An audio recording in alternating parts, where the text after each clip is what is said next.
Bienvenidos. Esta es la comunidad cristiana global. Una familia, no importa el lugar del mundo donde te encuentres. No sabía qué nombre ponerle, le puse unidos por los sentimientos, unidos a los sentimientos.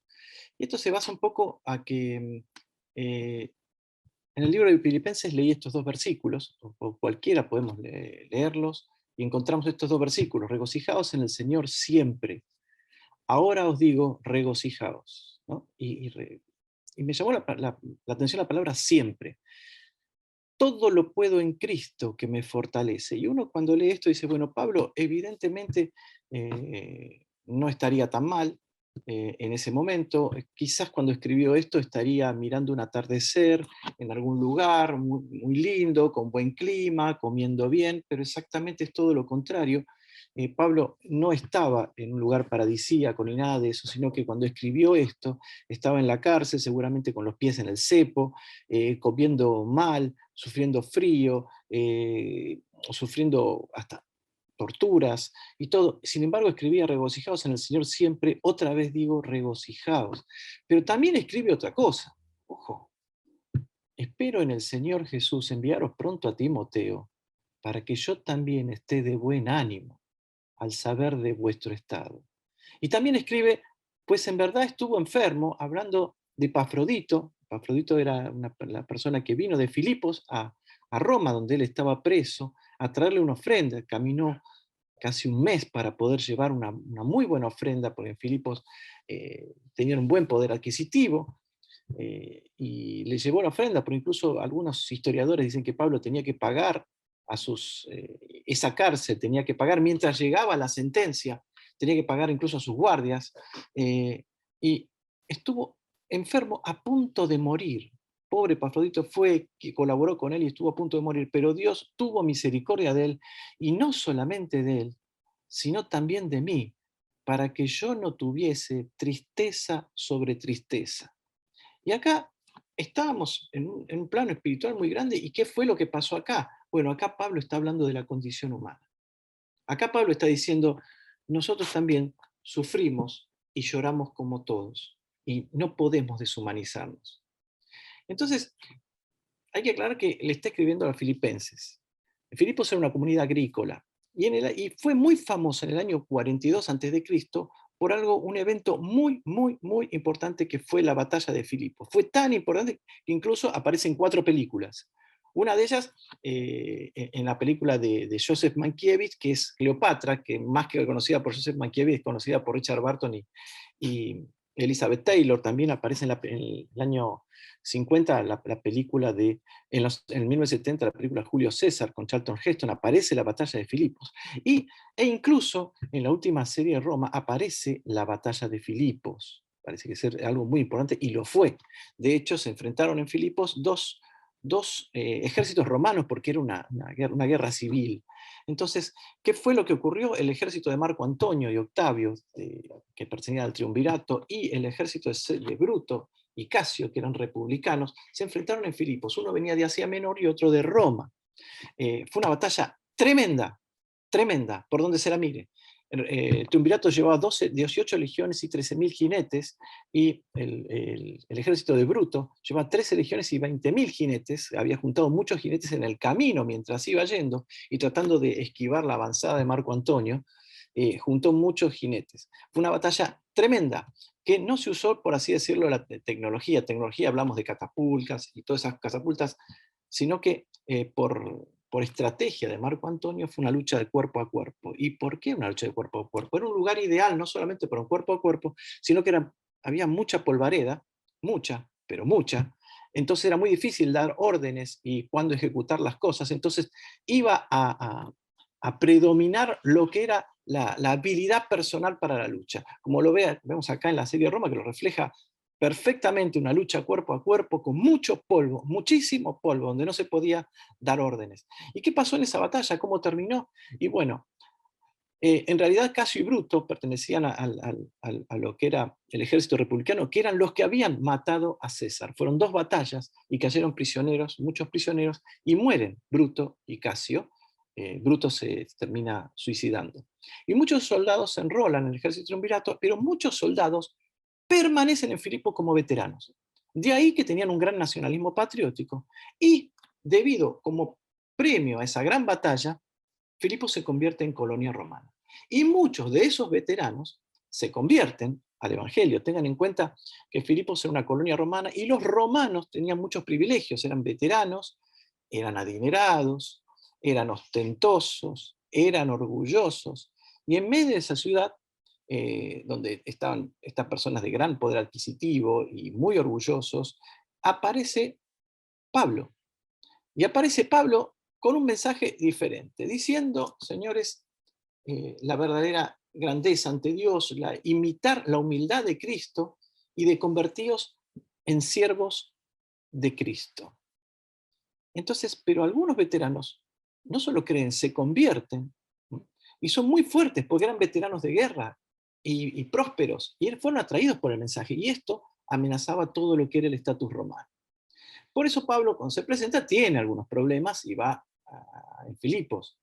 Ahí está los acontecimientos de la conversión de Lidia, la liberación de la adivinadora. Cuando Pablo son azotados, Pablo y Silas son azotados públicamente sin sentencia judicial, son presos en Filipos, está el episodio del carcelero de Filipos, y los liberan y los invitan a salir de la ciudad.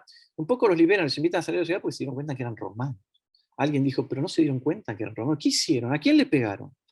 Entonces, pasó, como dicen algunos, pasó las de Caín, las pasó muy mal. De hecho, cuando habla Pablo y habla de su currículum, dice, todo lo he conseguido, todo lo he tenido, pero todo eso lo he hecho por basura, por seguir a Cristo. Habla también de que de los judíos 5 veces he recibido 40 azotes menos uno. Eso sobre el lomo, sobre el cuerpo. 3 veces he sido azotado con varas, una vez apedreado, 3 veces he padecido naufragio, una noche y un día he estado como náufrago en alta mar. Todas estas cosas padecía, sin embargo decía, regocijaos en el Señor siempre, siempre.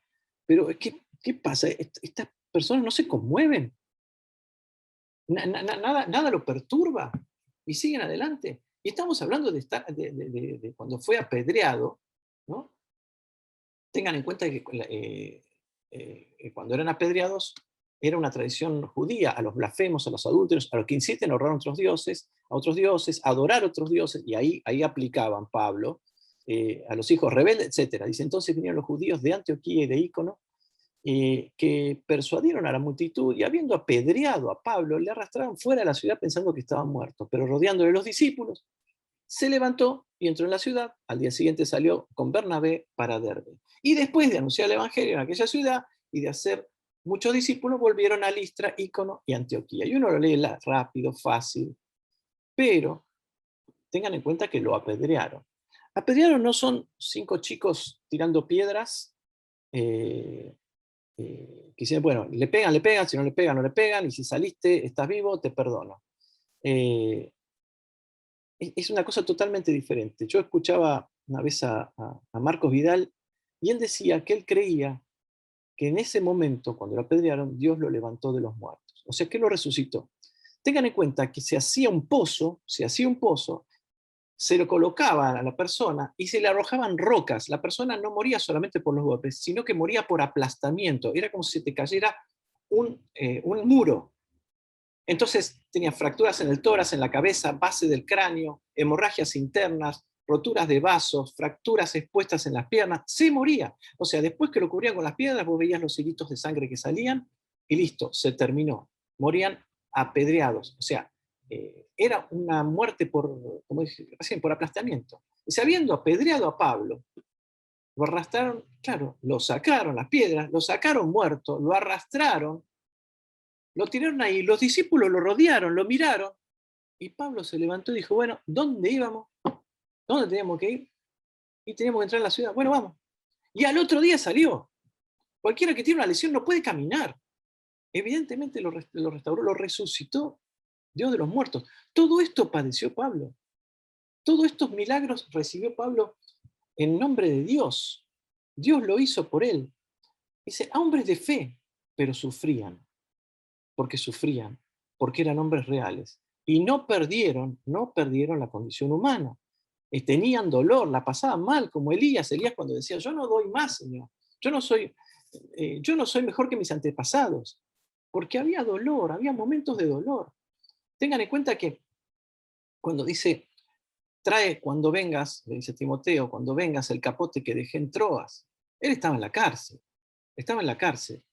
Eh, yo no entendí bien, algunos dicen, se olvidó el capote en Troas. No, porque pide otras cosas más, libros y más, por sobre todo los pergaminos.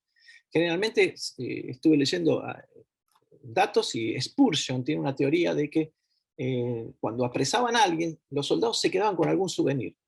Y él tenía miedo que se quedaran con el capote, porque en las cárceles hacía frío, en invierno hacía mucho frío. Entonces guardó el capote y guardó los libros y por sobre todo los pergaminos. Entonces pidió, miren, yo lo dejé allá, por favor, Timoteo, tráemelo.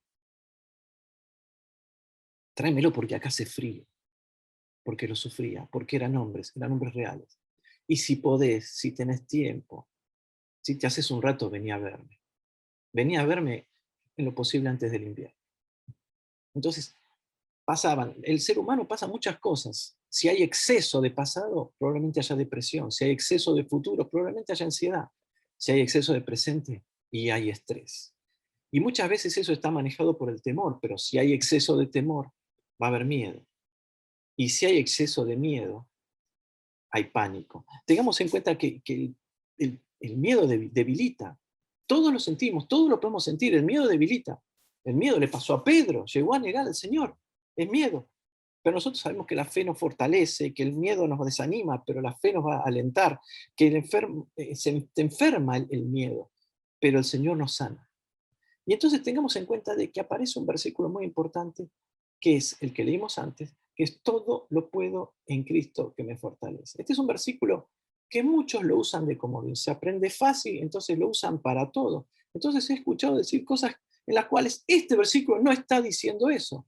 Porque hablan de todo lo puedo en Cristo. Che, todo lo puedo en Cristo. Y entonces hablan de todo lo que podés llegar, las grandes metas y las grandes cosas que podés alcanzar y todos los sueños que puedes tener, y Dios te va a financiar esos sueños. Y no es así.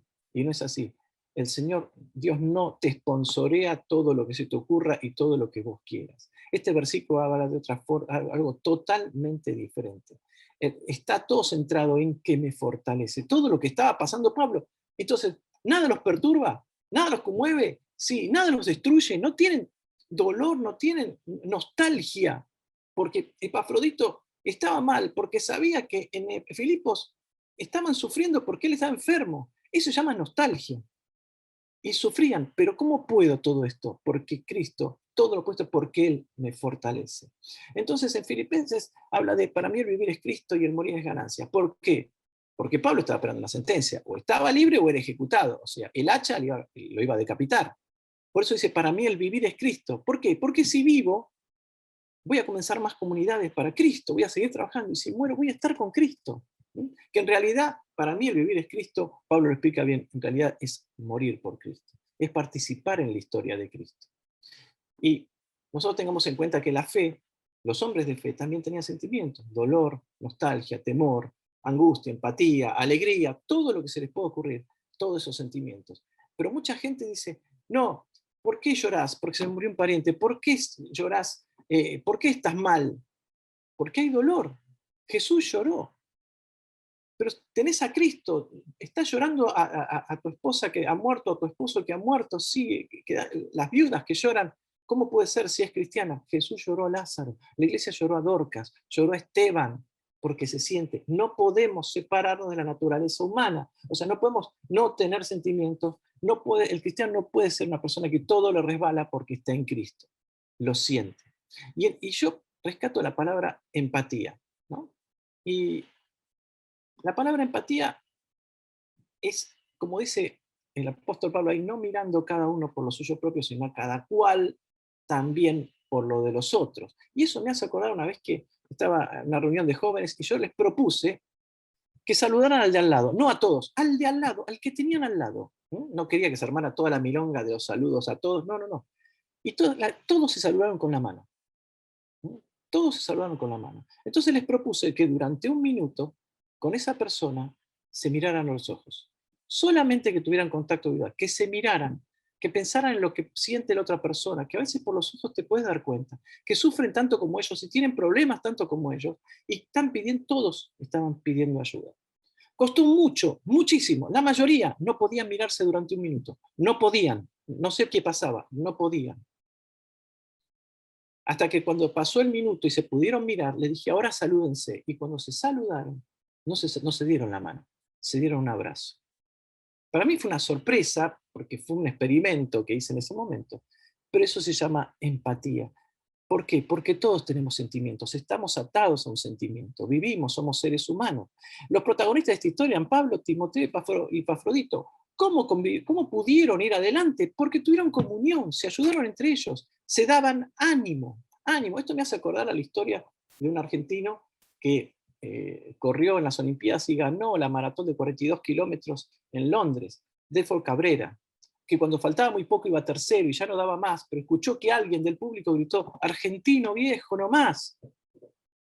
Y lo escuchó otra vez y dijo, no estoy solo, y empezó a correr y pasó al tercero, y cuando llegó al estadio que tiene que dar toda la vuelta, le quedaba ese primero y lo sobrepasó y ganó la medalla de oro.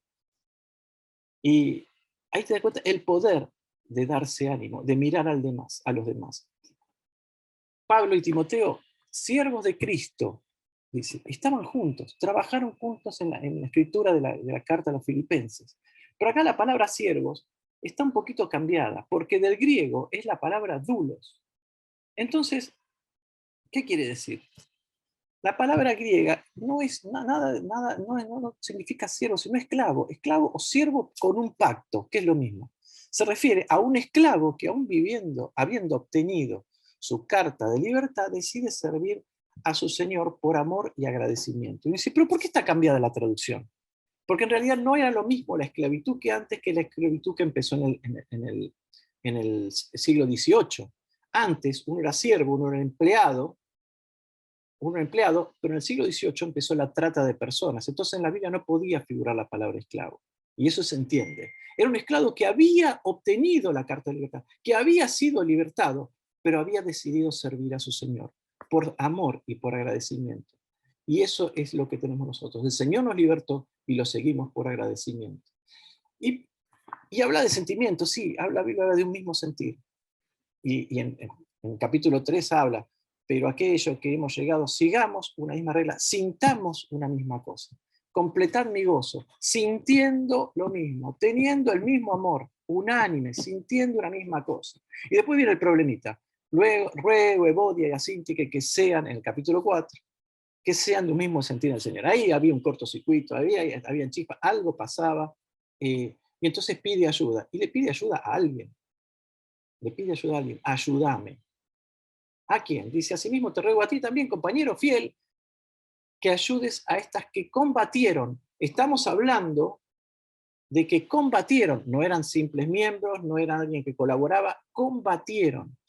¿Y aparece el nombre? No, no aparece el nombre. Y hay una hipótesis de un teólogo que dice, cuando la palabra no da nombres es porque podemos ponernos en su lugar. O sea, ayudar, estar. Y la palabra habla mucho de ayudarse. Ayudándonos, dando ánimo, porque cuando dice unos a otros, animándonos, animaos unos a otros, ayudaos unos a otros, edificaos, sumisos. Y es colaborar y estar, porque todos no nos podemos separar de la condición humana y tenemos nuestros sentimientos y sufrimos y lloramos y no es un cristianismo antinatural estar sintiendo lo que sentimos. Eso es lo que, por eso escuchamos tantas veces la palabra unos a otros y se repiten cosas parecidas, pero dentro del miedo y del temor, porque muchas veces el temor nos paraliza, te paraliza en una operación, lo han pasado cirujanos, donde de pronto ocurre algo y es difícil pensar porque te paraliza y alguien que no está tan involucrado viene y soluciona el problema. Ha pasado en muchos eventos donde quien tenía que realizar la cosa se paralizan y se paralizan por el miedo. Y en la Biblia 366 veces aparece la palabra no temas. Esta es una de las veces que aparece cuando dice, y ahora así dice Jehová, creador tuyo, oh Jacob, y formador tuyo, oh Israel, no temas, porque yo te he redimido y te puse nombre, mío eres tú. Cuando pases por las aguas, yo estaré contigo. Y si por los ríos, no te anegarán. Cuando pases por el fuego, no te quemarás, ni la llama arderá en ti. Mucha gente están pasando, y sobre todo eh, con esta pandemia, sobre todo se pasó lo que pasó con Pablo, cuando Pablo se entera de que Epafrodito estaba enfermo, a punto de morir. No lo podía ir a ver, no lo podía ir a ver, estaba preso. Y su discípulo se moría y no podía ir. Y nos pasó en la pandemia, no los podíamos ir a ver. Y muchos se murieron sin poder despedirse. Y esos sentimientos están. Pero el Señor nos levanta y a pesar de los aguijones que podemos tener, y esos aguijones nos hacen sentir débiles, el Señor se perfecciona, se fortalece en nuestra debilidad. Por eso, hermanos, que Dios los bendiga mucho y espero que se haya entendido esto, de que todos tenemos sentimientos, pero todo hay que llevarlo a los pies de Cristo, a recibir a Cristo. Quienes no lo tengan a Cristo en su vida, es el momento que entreguen su vida, que le pida perdón por todo lo que ha hecho y empiece una vida al lado de Jesucristo. Mejor dicho, al lado de Jesucristo, no, con Cristo en su vida, para estar en Cristo, arrepentirse de lo que ha hecho, de sus pecados y recibirlo en su vida como su Señor, para que su vida a partir de ahora tenga una esperanza de vida que es Cristo en ustedes, Cristo en nosotros. Que Dios lo bendiga muchísimo.